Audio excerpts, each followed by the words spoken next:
నమస్కారం. Welcome to Jasper Chronicles. ఈరోజు రైతుల ఉద్యమం 5వ రోజుకు సంబంధించిన ఆర్టికల్స్ ఏమేమి ఉన్నాయి చూద్దాం. ఒరిజినల్ డిగ్రీతో గ్రాడ్యుయేట్లు ఏం చేస్తున్నారంటే పకోడీలు వేసుకుంటున్నారు.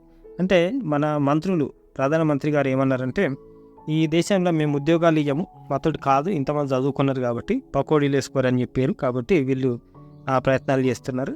ఇకపోతే నకిలీ డిగ్రీలు కలిగిన గ్రాడ్యుయేట్లు ఏం చేస్తున్నారు? మంత్రి ఒకళ్ళు, ప్రధానమంత్రి ఉన్నారు. వీళ్ళు ఏం చేస్తున్నారంటే రైతులపై పిల్లెట్ల ప్రయోగం చేస్తున్నారు. పిల్లెట్ల ప్రయోగం చేసినందుకు ఈ రైతు వీపు ఇట్లా అయిపోయింది. ఇదన్నమాట. సెల్ఫీ పాయింట్ అని ప్రధానమంత్రి గారు రీసెంట్ టైమ్స్లో చాలా పెట్టారు. దాని మీద రైతులు నడుచుకుంటూ పోతే రక్తాలు కారుతున్నాయి, ఈయన ఫోటో తీసుకుంటుండే అని ఇచ్చారు.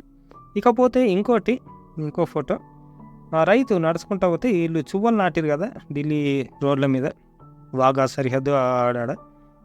అట్లా ఈ రైతులు నడుచుకుంటూ పోయినా కొద్దీ అవి పువ్వులు పూస్తున్నాయి అని ఇచ్చిన ఇంకో ఆర్టికల్.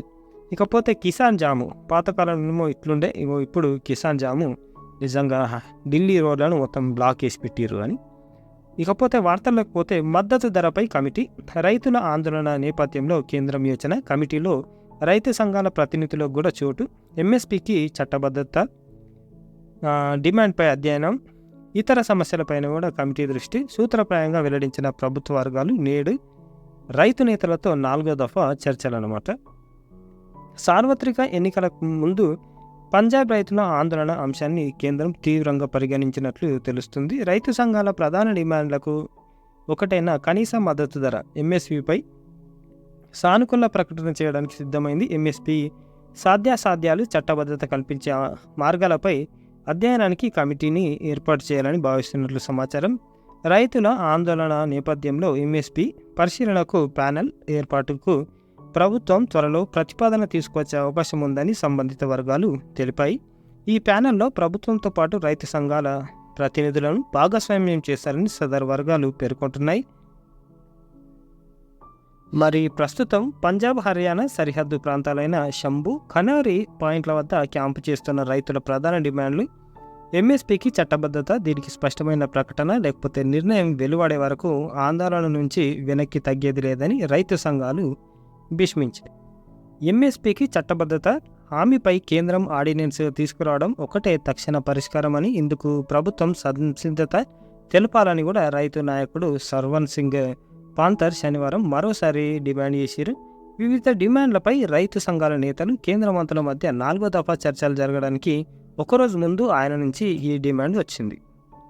ఇవి కాకుండా ఎంఎస్పికి చట్టబద్ధత హామీతో పాటు స్వామినాథన్ కమిషన్ సిఫార్సుల అమలు, రైతు కూలీలకు పెన్షన్, వ్యవసాయ రుణమాఫీ, విద్యుత్ ఛార్జీల పెంపు, పోలీస్ కేసుల ఉపసంహరణ, 2021 లంకింపూర్ బాధితులకు న్యాయం చేయాలని రైతులు డిమాండ్ చేస్తున్నారు. అలాగే 2013 భూసేకరణ చట్టాన్ని పునరుద్ధరించాలని కూడా వీరి డిమాండ్లలో ఒకటిగా. ఇంకో న్యూస్ పేపర్లో ఎంఎస్పికి చట్టబద్ధతపై ఆర్డినెన్స్ తేవాలి అని రాసిరు, సేమ్ ఇన్ఫర్మేషన్. ఇకపోతే పంజాబ్లో బీజేపీ నేతల ఇళ్ల ముట్టడి, 5వ రోజు ఢిల్లీ సరిహద్దులో ఆందోళనలు, పెల్లెట్స్ గర్ల్స్తో చూపు కోల్పోయిన పలువురు అన్నదాతలు, 70 యూట్యూబ్ ఛానళ్లపై కేంద్రం నిషేధం. ఏం చేయాలో అర్థం కాక వీళ్ళు రైతులను, యూట్యూబ్లను ఎటు కాకుండా చేస్తారు. గుండెపోటుతో రైతు మృతి అని ప్రజాశక్తి నుంచి రాశారు. భీష్మించిన రైతన్న, 5 రోజులుగా సరిహద్దుల్లోనే బస, కొనసాగుతున్న నిరసన, నేడు మరోసారి చర్చలు. ఇకపోతే ఆర్డినెన్స్ తేవాలి, 21న 4 రాష్ట్రాల్లో రైతుల ధర్నా అని కూడా ఇచ్చారు. ఇకపోతే ఎంఎస్పిపై పసలేని వాదనలు, 17 లక్షల కోట్ల భారం అంటూ తప్పుడు ప్రచారం, వాస్తవ ఖర్చు 50,000 కోట్లని అంటున్న నిపుణులు, అన్నదాతల బడ్జెటరీ మద్దతు కూడా కరువు అని ఇచ్చారు. ప్రభుత్వమే కొనుగోలు చేస్తే రైతులకు ఈ బాధ ఉండదు. 2,000, 3,000 అని కాకుండా రైతు దానికోసం ఎంత కష్టపడుతుండు అనే దానికి గవర్నమెంట్ కట్టిస్తే బాగుండదు. బడ్జెట్ కోతలు ఇట్లున్నాయి, మామూలుగా రైతులకు ఇవన్నీ ఇవ్వాలి. గ్రామీణాభివృద్ధి పథకాలు, ప్రధానమంత్రి కిసాన్ సంచయ్ యోజన సహకారం, ఆహార నిల్వ గిడ్డంగులు, ప్లాంటేషన్, వరద నివారణ, డ్రైనేజీ, భూ సంస్కరణలు, ఎరువుల సబ్సిడీ, ఆహార సబ్సిడీ, పాడి పరిశ్రమ అభివృద్ధి, నేల నీటి పరిరక్షణ, నీటిపారుదల, పౌష్టికాహారం, గ్రామీణ రోడ్లు, గృహ నిర్మాణం, విద్య, ఆరోగ్య రంగాలకు కూడా బడ్జెట్లో కోత విధించారు. ఇవన్నీ ఇస్తే రైతుల బాగోగులు ప్రభుత్వాలు చూసుకుంటే రైతులు ఏ పరిశ్రమ లేకుండా పంటలు పండిస్తారు, నాకు అందరికీ ఫుడ్ వస్తుంది.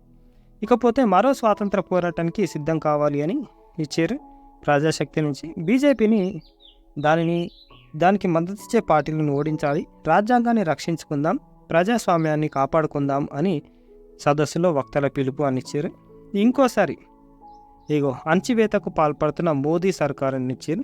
సుప్రీంకోర్టు న్యాయవాది ప్రశాంత్ భూషణ్ మాట్లాడుతూ దేశంలో రైతుల, కార్మికుల, మైనారిటీ ఆందోళనలు సాగుతున్నాయని గుర్తు చేశారు. వ్యవసాయాన్ని అదాని, అంబానీలకు కట్టబెట్టేందుకు 3 నల్ల చట్టాలను కేంద్రంలోని బీజేపీ ప్రభుత్వం తెచ్చిందని, వీటికి వ్యతిరేకంగా రైతులు ఏడాది పాటు ఆందోళన సాగించడంతో ఆ చట్టాలను రద్దు చేస్తామని హామీ ఇచ్చిందని గుర్తు చేశారు. ఇప్పుడు కూడా ఆ హామీలను అమలు చేయాలని రైతులు ఢిల్లీకి వెళ్తుంటే రోడ్లను బంద్ చేసి అనేక విధాలుగా దాడులకు పాల్పడుతుందని చెప్పారు.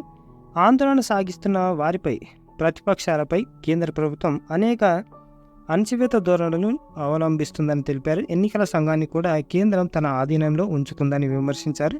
బీజేపీకి వ్యతిరేకంగా ఉండే వాళ్ళపై ప్రభుత్వ ఏజెన్సీల ద్వారా బెదిరింపులకు పాల్పడుతుందని, బీజేపీలో చేరే వారిని వదిలిపెడుతుందని తెలిపారు. అంటే రీసెంట్ టైమ్స్లో ముంబైకి చెందిన అశోక్ చౌహాన్ అనుకుంటా సీఎం, ఆయన మీద ఎక్కడ లేని ఆరోపణలు ఉన్నాయి. ఆయన పోయి బీజేపీలో జాయిన్ అయిపోయాడు. ఇక ఆయన క్లీన్ అయిపోయాడు అన్నమాట. సర్ఫ్ ఎక్సెల్ అడిగితే క్లీన్ అయిపోయాడు. బీజేపీ సర్ఫ్ ఎక్సెల్, అందులో ఉండే అందరూ లత్కోరగాళ్ళేమో ఇట్లా అన్నమాట. వైద్య రంగంలో మోదీ విఫలం, లక్ష్యాన్ని చేరని హామీలు, పిఎంజేవైలో ప్రభుత్వ ఆసుపత్రుల పనితీరు దారుణం. ఈ రీసెంట్ టైమ్స్లో ఎక్కడో ఆంధ్రాలో, తర్వాత ఏపీ, ఇక్కడ తెలంగాణలో ఒక ముసలాయన్ను ఎలుకలు కొరికినాయి హాస్పిటల్ ఐసీయూలో వండుకుంటే. అట్లా వీళ్ళ ఖర్చులు, వీళ్ళ లెక్కలు. చిన్నారుల్లో పోషకాహార లోపం, కేంద్ర తీరుపై సామాజిక కార్యకర్తలు, ఆరోగ్య నిపుణుల ఆందోళన. రికార్డు బ్రేక్ చేద్దాం, హ్యాట్రిక్ సాధిద్దామని టార్గెట్ 370. భాజపా నేతలకు, శ్రేణులకు ప్రధాని మోదీ పిలుపు. ఢిల్లీలో జాతీయ కార్యవర్గ సమావేశాలు, పార్టీ శ్రేణులకు జాతీయ అధ్యక్షుడు సందేశం. ఈసారి బై మీన్స్ మోడీ గెలిస్తే మాత్రం ఇంకోసారి ఎలక్షన్లు ఉన్నాయి, మన బతుకులు భుషానం అయిపోతాయి, గుర్తుపెట్టుకోరు. 23 ఏళ్ళుగా నిష్కలంక నేతను. మరి 23 ఏళ్ళుగా నిష్కలంక నేత అంటే గుజరాత్లో బిల్కిస్ బానో, మీకు ఐడియా ఉంటుంది. మొన్న సుప్రీంకోర్టు మూతంతా వల్ల కొట్టింది లేదు గుజరాత్ అసోంటిది.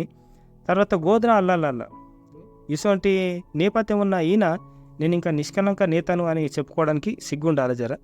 ఇకపోతే వికసిత భారత్పై తీర్మానం. మరి ఎవరు తెల్లగా అవుతారు, ఎవరు ముంగట పడుతురు అంటే ఈ రాజకీయ నాయకులు ముంగట పడుతురు. వాళ్ళ కోసమే ఈ వికసిత భారత్ అని ప్రకటించుకున్నారు అన్నమాట. ఇది ఎక్కడికి వెళ్ళి రైతులు ముంగట పడాలి, ప్రజాస్వామ్యం గెలవాలి. అంతకుమించి ఈ ఇల్లు గెలుపొంది మొత్తం రైతులను, ప్రజలను ఎటు ఆకుండా చేస్తారు. ఇది మానుకుంటే మంచిది. ఇది ఈ రోజుకు సంబంధించిన ఆర్టికల్. లైక్ చేయండి, షేర్ చేయండి, సబ్స్క్రైబ్ చేయండి. థ్యాంక్ యూ, ధన్యవాదాలు.